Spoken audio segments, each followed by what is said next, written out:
in all of my teachings, moving from doing to being and to an appreciation and a larger relationship with silence has always been important, because I really feel, one, we live in a really noisy culture that is all about doing. How are you doing? What are you doing? You know, all of our questions, the whole perceptual filter is toward doing.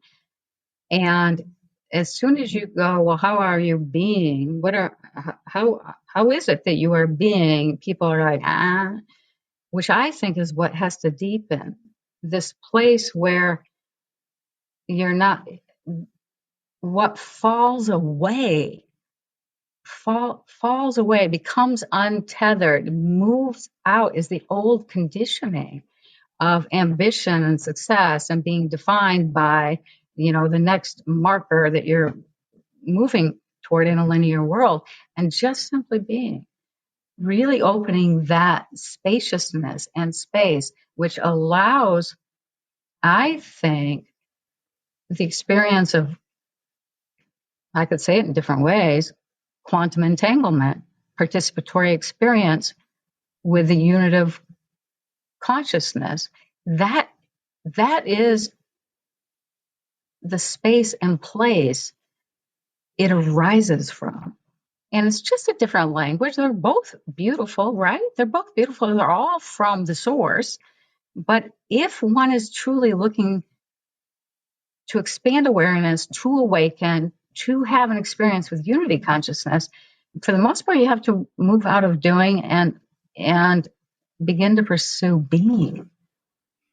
There's a little bit more to that I want to deepen into, because this this idea of the doing to the being is really, as you're developing this new capacity, others are falling away. Like you're talking about, we're so linear and in the mind. And here's two quotes. First, you wrote, "The glue of duality is dissolving and something else is replacing it. An unsettling yet nourishing perception." Mm-hmm. So then fast forward to this. You go on to say, "Using my mind to conceptualize feels increasingly like trying to herd feral cats. My connection with concepts has gone barren." And I had this experience in 2021 where literally I lost time, space, capacity, where like this whole experience post COVID that I was in, literally it was like, wow, I loved not caring. And like, and I don't mean that in a negative way of not caring. I didn't care about time, space. I didn't care about expectations. I didn't care about the way life used to be. It was like all these new capacities were emerging. And when you talk about that, like trying to herd feral cats, it's like something takes back seat.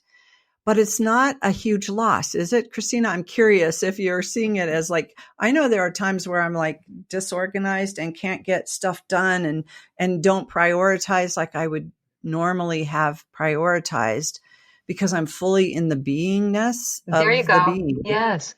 So like, and we're talking about these new capacities of us being as we're becoming. Like, it's not a fake it till you make it kind of thing. It's really, we're being it as we're becoming it more. So I'm curious about the capacities that are no longer front seat, as those listening to us are trying to go, wow, something new's coming, and maybe I won't have the capacity to do what I've always done and I do so well. Right. Can you talk about that a little bit more? Mm-hmm. Yes.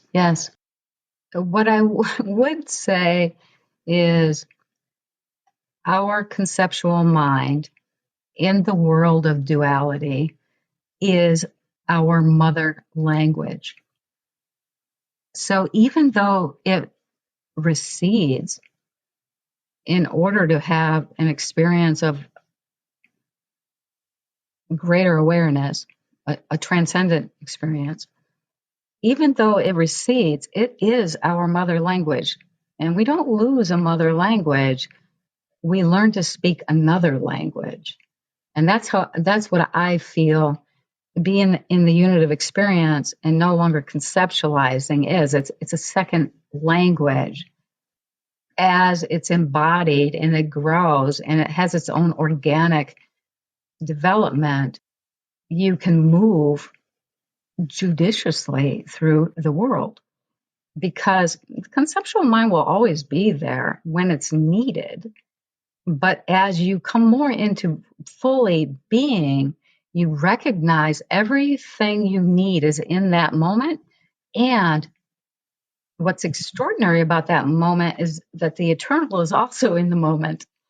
And you can still speak and you can still answer a question and you can still, even though it might be coming from someone who's speaking the mother language from a place of duality. And as a therapist, I love sitting with souls. I deeply love sitting with souls in their duality and experience and just widening that consciousness and that lens so that they can have another experience.